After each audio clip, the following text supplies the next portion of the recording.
On the first day of Christmas, my true love gave to me.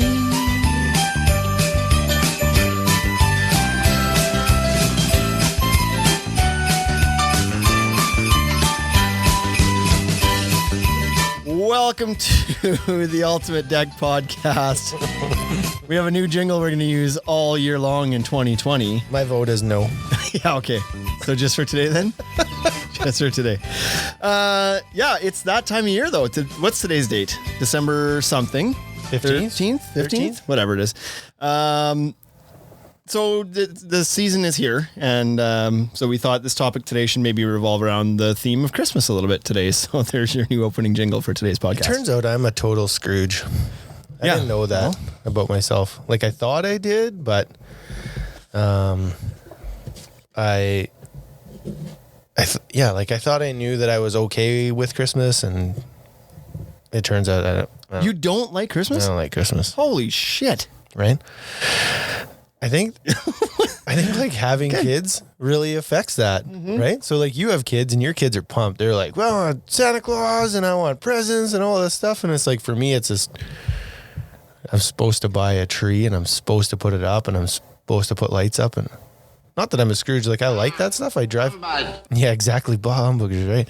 But I drive past people's houses and I see that stuff up and I was like, well, that looks really nice. But I have zero interest in doing that stuff. I don't enjoy the putting the Christmas lights up. There's nothing I enjoy about that at all. Yeah. I actually texted our buddy Sean this year, just like the day I was going to do it. It was like, how much? What do you guys charge to put this stuff up? Cause like this will be the last year I do this. But once it's up, I love it. I shouldn't say, I don't know, before kids, I had my first kid at 26. So there wasn't much time before kids to like enjoy the Christmas. It was like, I was the kid and then I had the kid. Yep. There was like no time in between, but I've always been a huge fan of Christmas. And now of course, like with young kids, of course it's 10 times more exciting. Like I know even like my oldest kid he's turning 13 this Christmas. So like the last few years, Christmas hasn't really been it's not as fun with him. You know, It's like I don't think no more secrets anymore. I don't think there's any kids listening to this. Right. And so, but now I've got a little guy who's like, he's turning 3 in January. So he's the perfect age. He's just figuring out that what is this Santa Claus thing? And just like goes to the mall and sees him for the first time that he remembers. And is like, oh yeah. Okay. So it's fun again. In town, they have is it Scrooge? The Grinch. They have the Grinch in some of the malls around here. Have you seen that? Do they really? Yes. Well, I think you should go get his picture taken with the Grinch. Better. Yeah. Because we went to Cabela, little known secret for folks that are listening from Regina. If everybody goes to the malls always have the Santa. Of course, it's a worldwide thing. Mall Santas. I actually know of one guy who was a deck builder in the summertime that's actually a mall Santa. For real? Now. Yeah, because he was like, so Tyler Phelps, Queen City Deck and Rail. No, he's not. Yeah, I texted him and was like, hey, on Monday, I'm going up north elk hunting. Get out of here. I want a buddy to come with me. And he was like, dude, I can't. I'm not building decks, but I signed up to be the Santa. So he's at the Vic Square Mall. My God, I have to go. That's amazing. He's the Santa Monday to Friday. So we went to Cabela's because Cabela's always has a Santa and a little Santa's workshop thing set up there too. And nobody knows about it. Well, not nobody, but the lines are like, you wait for 3 people, not 30 people to get through that thing. Yeah. So go to Cabela's. Anyway, so. Yeah. So I don't like that jingle because it's like Christmas. Bah humbug. The topic though today, now that we got past that you're a Scrooge and I love Christmas. So we'll get, see, look at this. Don't you just love this? It's just, so Christmas. And I hate Christmas music too. It's the worst. So jingly. Oh. JJ and I went out for dinner last night and I don't know what I had on for a playlist on my phone, but it was playing through Bluetooth in my truck and every other song was some Christmas jingle. And I was like, skip. Jeez, skip. What a curmudgeon. Like, what's going on? Why do you? Yeah. And I was like, because it's not good music, you guys. Well, it's not good. It's right. Not like, so then nobody's going to win anything there for it is. The composition of these Christmas songs. Yep. However, Christmas movies too, I'm a big fan of. Home Alone. Got to watch it every year. Is Die Hard a Christmas movie? Debatable. Not debatable. Obviously debatable. It's like the biggest debate in the history of things. You know what? I haven't seen that movie since I was a child. I don't even remember what the argument even is. Like it happens at Christmas time? Like what? Yeah. Okay. So sure. It's a Christmas movie. It comes on every year at the start of December, plays all through December, and then is gone. Yeah, I got to watch that again. It's been too many years. It'll be on TMC. Yeah. Okay. Well, let's get after this. What the theme is today. What do we say this is called? This is the 12 Days of Christmas. It's 12 gifts that any deck builder would love to have under the tree. Yeah, and obviously some of the guys are going to have this already. Yeah. But if you're looking to buy yourself a gift and then write it off, here's some other ones. Yeah. If you don't get these from somebody else, your wife Boxing Day is a perfect time to grab them. Your wife's not buying these for you because she's not listening to the podcast. So yeah, this list could be for a deck builder who's listening. This could be like 12 things that you didn't know you wanted to have in your trailer. Yeah. Or it could be if it's the wife listening or the husband whose wife is a deck builder listening, then these are 12 things that, hey, maybe your spouse doesn't know they want as a deck builder, but if you put it under the tree, they'll be like, oh, this is sweet. They'll get a chance to use it. Yeah. There we go. So anyways, number one, some of them are tools and some of them are not tools, but like gadgets. Let's call it gadgets. Tools and gadgets. So number one, a track saw. This is something that every deck builder should own. And I know there's almost as big of a debate on this sometimes as a Die Hard being a Christmas movie or not. Some guys are like, well, who can't cut a straight line? I've got 30 years experience, blah, blah, blah, blah, blah. Yeah, the more experience you get, the worse it gets because you're older and now you're shakier. Yeah. So you're... Yeah. But a track saw is a game changer for any deck builder. We're trying to stick to tools that guys probably aren't going to have. Everybody's going to have a skill saw and a miter saw and some cordless drills and stuff, but everybody's going to have that. This is items that deck builders maybe don't have that they should have. So track saw, I mean, pick your poison. Makita makes a good one. DeWalt makes a good one. Festool makes a good one. Those three are kind of like the big ones, I would say. I think I saw Bosch just brought one out too, right? Yeah, Bosch has had one, I believe, in the European market for a while, and maybe it's just kind of come to North America now. And I feel like the trick here is to try and get one that's where the tracks are interchangeable, right? Like try and get yourself a track saw that fits on a few different tracks. I know that they don't make them like that on purpose, so that you have to buy all their stuff. But yeah, some of them are interchangeable though, and I don't want to say which one's on here because I don't want to be wrong on that. But I'm certain that I think it's Makita and Festool for sure are interchangeable. I want to say, maybe they all are. Yeah, just do a little bit of research. So make sure you get one because, like, I don't know, if you break a track or you bend a track, you don't want to be up against it trying to find that or having to pay through the nose for it. Exactly. Yeah. Competition's good. Best bang for your buck when I was shopping for mine 6-7 years ago was the Makita, the corded Makita. Back then they weren't, not a lot of them were cordless, but the corded Makita was a great value. Nowadays I would heavily suggest you go cordless. That was the biggest pain of the track. So I was dragging the cord behind your track and whatnot. Cordless would be amazing. DeWalt's got a wicked cordless one. Makita's got cordless ones now. Festool's cordless. I hear that one's maybe a little bit underpowered, but whatever, pick any one of the three, whichever one you think you like. They're all going to do the same thing. And what that is give you a quick and efficient and unbelievably clean straight cut. I was the guy. And I don't care who you are. You're not cutting a line as straight as a freaking track saw. So I used to cut cabinet fillers back in the day when back before I worked with you, I did interior stuff, cabinet renos and stuff. Yeah. Kitchen renos. And so before I had a table saw, I had a skill saw, and then I would cut the fillers for against the wall with the skill saw. So I was pretty good at running a straight hand on a skill saw. And so I used to cut decks with I'd cut a straight line on a deck with a skill saw and was like, these are whatever, I'm good enough. I don't need to track saw. You and I did a project. We broke out the skill saw or the track saw, and I made one cut with the track saw and was like, yep, that's the tool. There's I will never be using a skill saw on this again, ever. They're a game changer. Yeah. So yeah, it's not that a lot of guys can cut a very, very straight line with a skill saw. Yep. There's no doubt about that. Guys. But you can't cut a perfect line. And it was the speed. It was on a track saw, it's as fast as you can push the saw. With a skill saw, it was slow. You still you had to be very methodical about cutting that straight line. Yeah.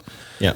And yeah, it was just I could cut it straight. And the track saws have the anti-chip guards or splinter guards, or whatever you want to call it, the little rubber piece that lays down to make sure the material doesn't chip as you're cutting it too. Yep. So there's that side benefit too. You're not going to have out of a track saw. Yeah. A skill saw. So, yep. Out of a skill saw, sorry. Track saw. Number one, track saw. Go get one or ask for one for Christmas. It's December 14th, by the way. We were both wrong.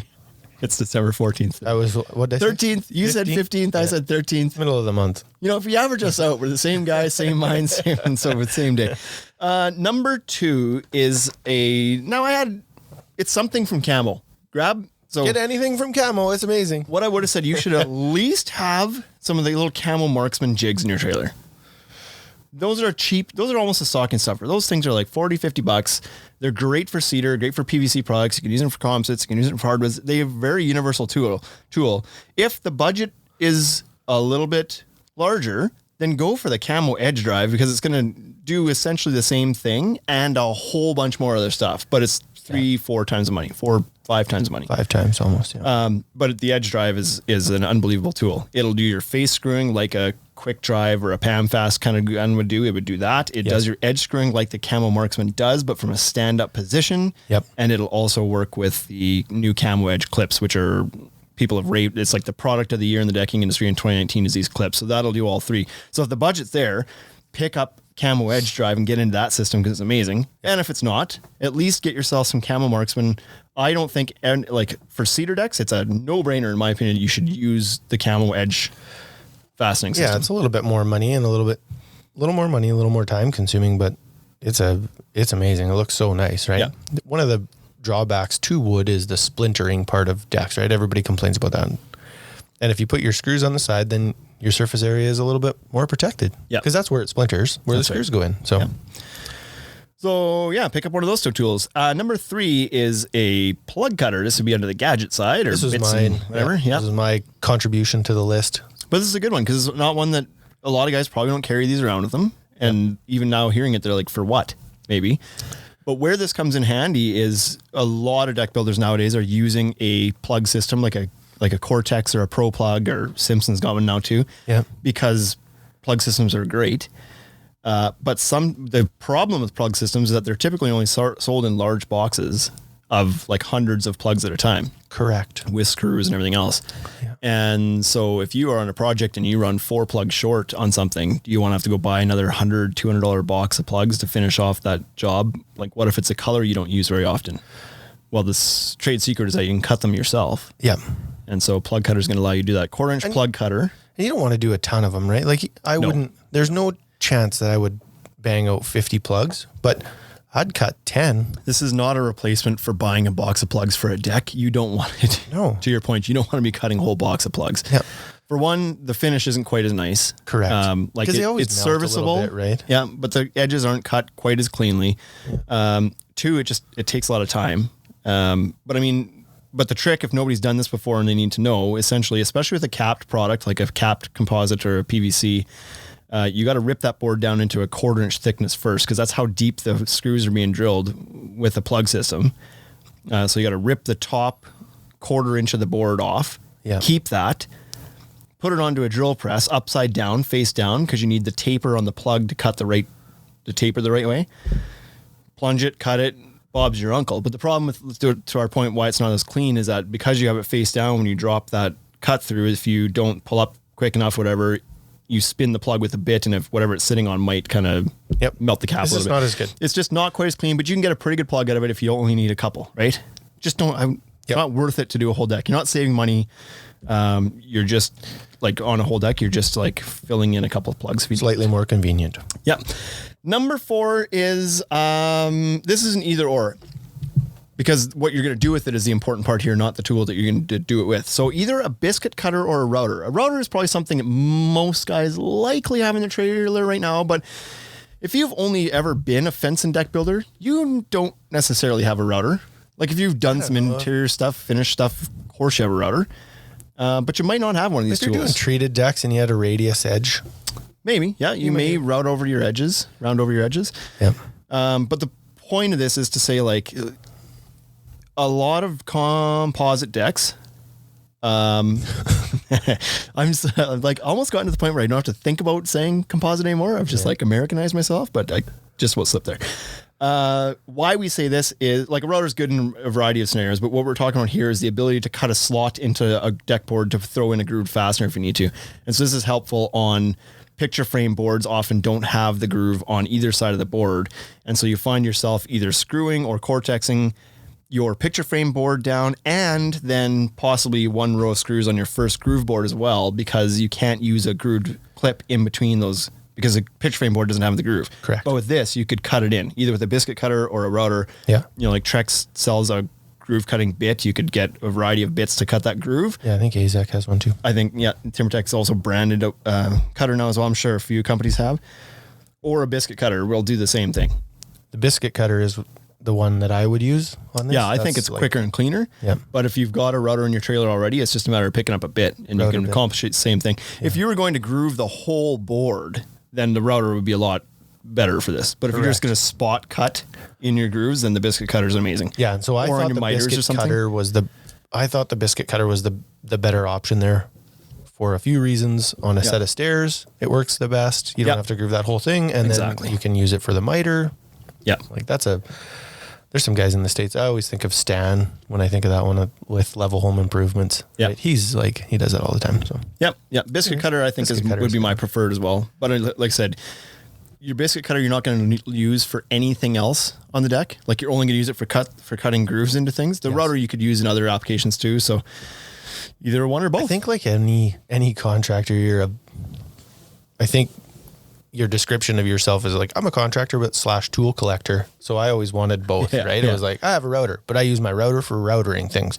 And I have a biscuit cutter, and I use it for the biscuit cutter things. Yeah. I didn't like to have double up. Because that's the other nice thing about having the biscuit cutter is that you can cut in biscuits on your miters and whatnot. So if you want to biscuit join your miters together, whether it's in an attempt to limit expansion contraction or just to keep your vertical alignment on miters so that they don't become out of alignment, it's great for that as well. Quick. Number 5, who wouldn't want to look under the tree and unwrap a big old box of G-tape? Yep. It's great. It's like, this is a consumable, so maybe it's not so exciting.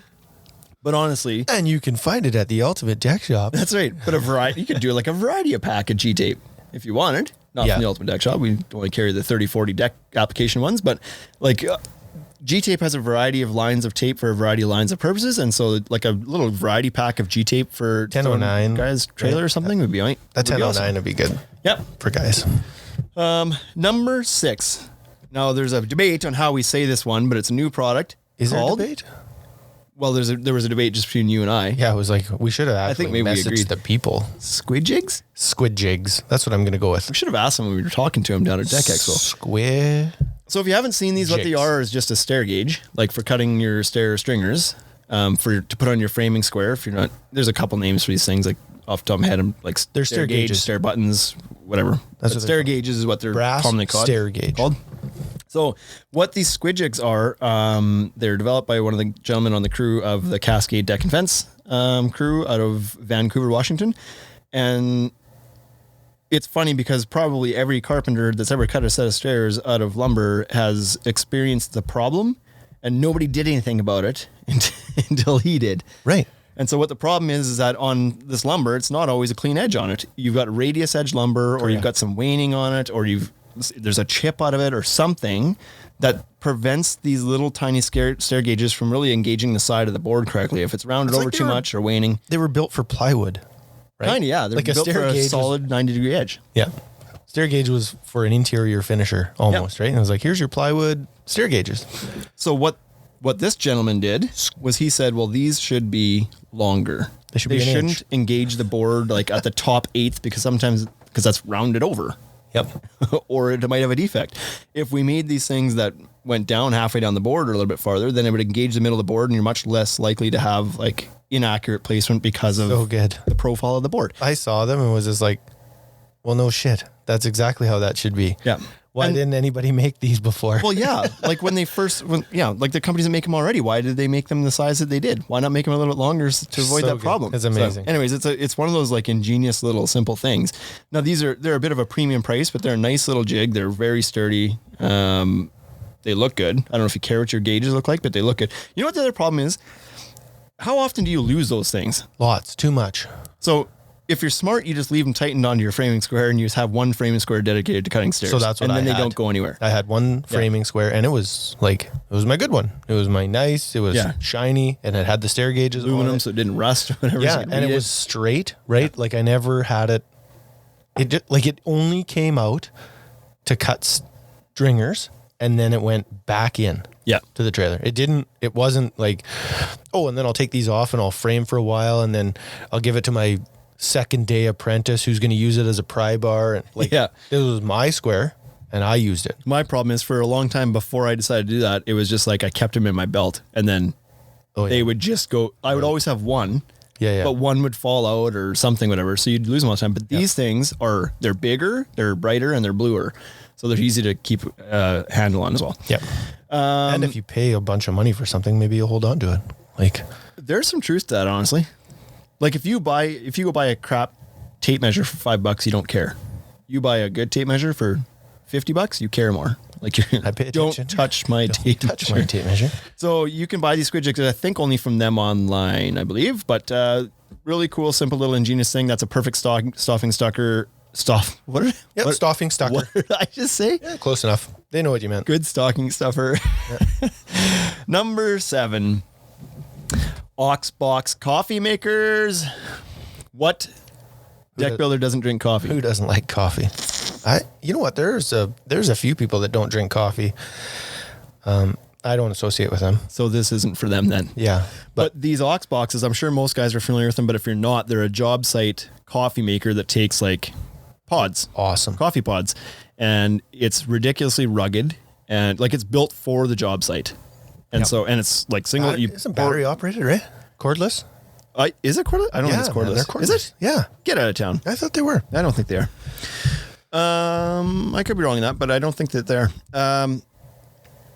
Anyway, they're simple. Like Makita's had a little cordless one for a long time, but the problem with those ones is that it like you made one cup off a single 3-amp battery and it drained the whole freaking battery, and you had to bring coffee grinds because it didn't do the pods. So it was like great idea. I was like, oh, that's amazing, but not really that great though. But then I pack my filters and I like scoop my filter in here, and then I like scoop out my coffee grounds, and then Buddy bumps me and it's over. Yeah. And do I finish off the rest of this deck, or do I make a cup of coffee and then wait for my battery to charge? Whatever. So anyways, the Ox box, much more rugged, good looking box, single serve. So you just like, it's got a water reservoir, you fill it up and put your pod in and make a cup of coffee. It's really amazing. Cool. They're awesome. Great gift, by the way. Like that would be, this isn't just a tool that a guy's going to go out and buy himself and be like, oh, I need it for my business. But to get that under the tree, they're going to appreciate it like from a business perspective, and personally, it's a cool gadget to get. Yep. So have a look at Oxbox coffee makers. OXX, by the way. Number 8 is space. This is no specific product, but just spacers for your deck. So you can get these from a variety of people. TimberTech/AZEK has spacers that are kind of neat. They flip over to give you 2 different sizes of spacers, maybe 3 different. 2 different. I felt like they had 3. I felt like they did 8 quarter and 3/16. Right? Flip it 3 sides, yeah. So, but some sort of deck spacer, and so you might be wondering, like, well, why? Because most of the groove fasteners I'm using do automatic spacing or whatever, but sometimes it's just handy to have them. Sometimes you're not going to use a groove fastener on a stair and you want the gapping to be consistent. Sometimes you're using a pneumatic tool where there's a risk of overdriving or underdriving or not getting the gaps consistently tight. So you can still use a spacer in those times. For me, it was when I was putting the picture frame on the end of the board. Yeah. Right. And so you're not putting a grooved, like you're not putting a hidden fastener, there's no universal hidden fastener there. Yeah. But you want that distant, like you want the space properly. So put the little spacers along the end of the board, slam the picture frame on. And sometimes guys just use the edge of their speed square, which will be a 3/16 or 1/4 inch, but sometimes you need something outside of that. So those TimberTech ones that have multiple spacers in one are kind of convenient.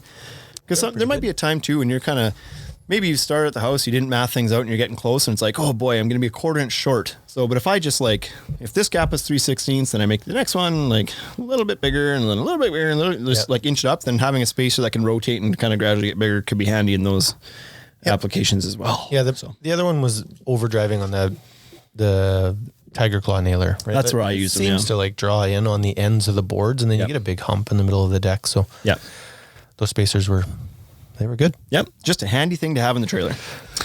Number 9 is a grade laser. So these are pretty good.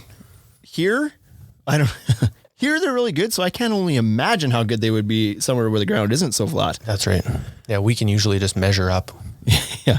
I can usually just kind of make a mark on my hip and then walk to the other spot and be like, well, this high. It is pretty close. I haven't gone, my elevation hasn't changed over this 30 feet.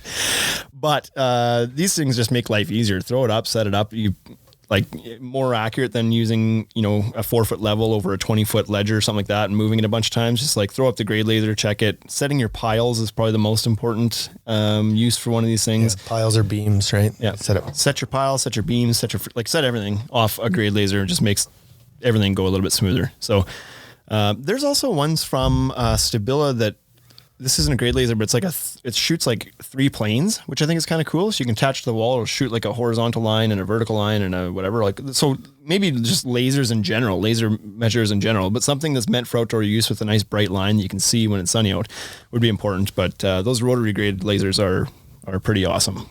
And again, not something that every guy's going to have in their trailer, but as soon as you get one, you're like, oh boy, I've been doing this inefficiently for a long time. Makes life a little easier. That's way easier. Yep. Number 10, right angle adapters.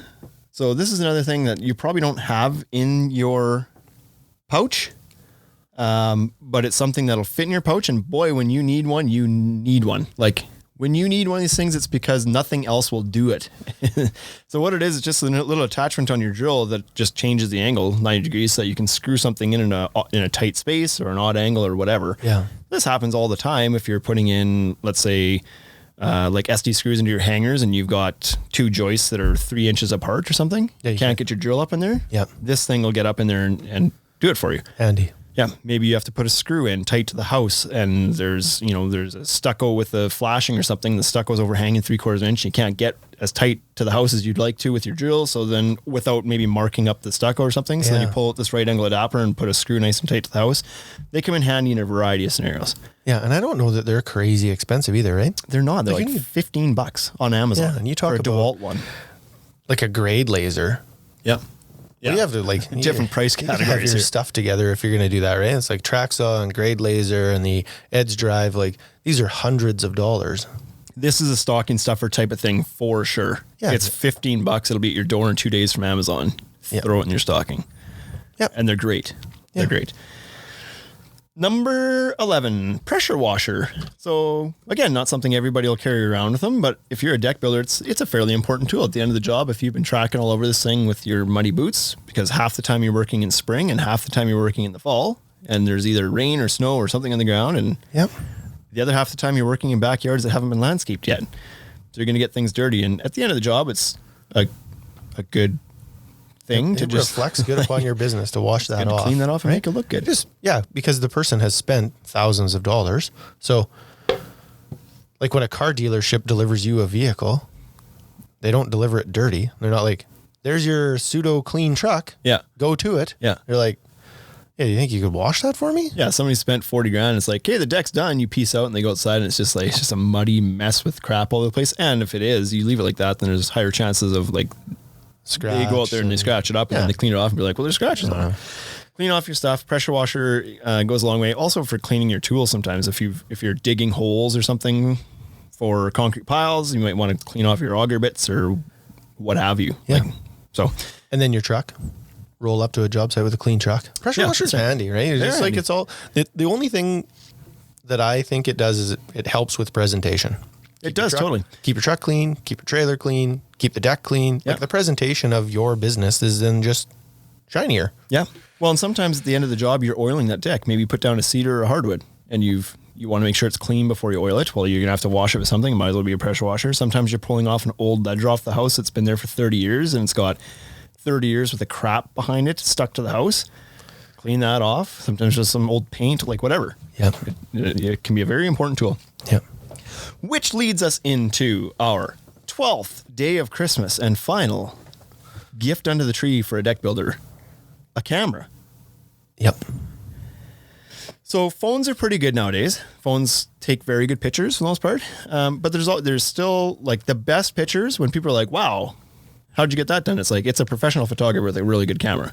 And they don't have to cost a lot of money anymore either. You could drop $500. It's like the cost of a saw on a really good camera that's going to give you just a little bit better pictures, a little bit more quality, some shots that maybe aren't possible with a phone that you can get at the end of the job once you've cleaned it off with your pressure washer. Yep. Take some professional shots. This also could be other types of cameras. Like this is a generic term. I'm talking like a mirrorless or DSLR camera, like a good quality camera for good quality pictures. But this also could be like a time-lapse camera or a drone camera. Just some sort of camera to give you some better quality or better angles or different types of content that you can create nowadays. That's just going to make your project look better, like give you a more professional presentation. And let's be honest, if you were to pay somebody to come out and take some pictures, you've paid for these gadgets the first or second time you've done that. That's right. So yeah. The other thing that I like about the camera is So not that anybody needs more work in their life, but if you take pictures with the camera and then you go home at the end of the day, you'll actually sit down and load these things onto a computer, and like it requires a little bit more work. And so since you're doing that work, you're actually taking your business a little more seriously. You're going to probably build a better post when you're talking about it on social. And so you'll like put some thought into like how you're actually going to present this thing, right? Yeah. If you take all your pictures off your phone, it's very ad hoc. You're on the site, you take a picture of the deck and you're like, yeah, I finished up another great deck, send.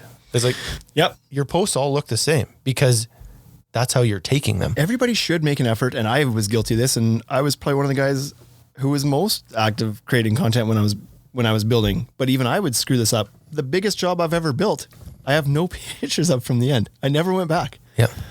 Like, how ridiculous is that? It was probably my biggest showcase deck I would have ever built, and I've got nothing but a few progress shots. You get an overhead aerial. Yeah, I don't even have that. I've got some pieces of the deck when they were done, but not the full thing when it was done. Never went back.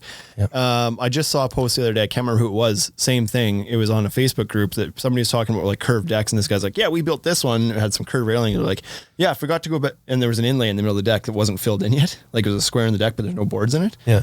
And he's like, here's this one. Had a great time with this. Never got back when the inlay was done. I was like, everybody's been there. You spend all this time and money and you don't go back and take some pictures at the end. Yep. So anyways. And maybe the novelty of owning the camera would wear off. And like, if you're the type of person that you know that it's not for you, you know what I mean? But maybe somebody in your crew would be, right? Maybe you're too busy for it. But if you task someone in your crew, it's like, here, there's a camera. It's kept here at the end of the job. Clean it up, take pictures. That's your job. Yeah. So like, because it's important. People want to see what you've built before. And nowadays when you're promoting yourself through visuals on social media and whatnot, you need some good pictures to go along with that. Yeah. So, yeah. So camera. Those are some good gifts. If all of these things were under my tree, I'd be happy, man. Yep. I wouldn't use 90% of them anymore. But when I was building, it would have been really good. All been good. Yeah. So, but I had most of these things. Like we knew most of these things were good. So, well, not most of them, but half of them I had. The other half, if I was still building today, I would have now. Yeah. So really good selection of gift ideas or even just to buy yourself and put in the trailer. So, what are you doing for Christmas? We're going to go to Moose Jaw. To the Americans love that. Eh? Maybe they love those towns. Make fun of it. That's near Climax? JJ, yeah, just past Big Beaver, right? Past Elbro. Yeah. Okay. Yeah. So that's Big Red's family. So we're gonna go over there. And did you just call your wife Big Red on the she podcast? Doesn't listen to this, so I can call her whatever. She's a redhead. She's got a huge personality, so I call her.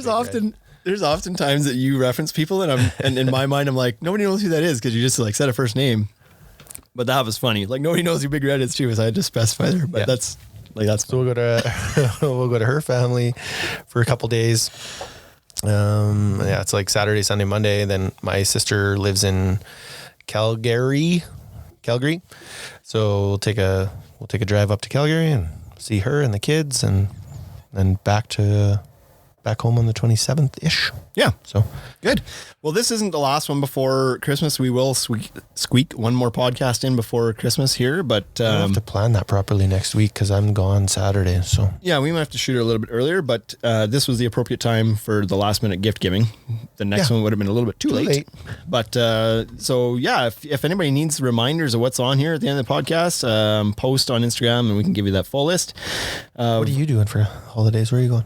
I'm doing the same thing I do every year, which I call it my South Saskatchewan tour. And so, did you refer to it as the Saskatchewan Bermuda Triangle? Basically, yeah. So we live in Regina, Saskatchewan. My wife's parents, my in-laws, are. What do you call her? What's her pet name? Love of my life. You're so life. Scared. It's not Big Red, that's for sure.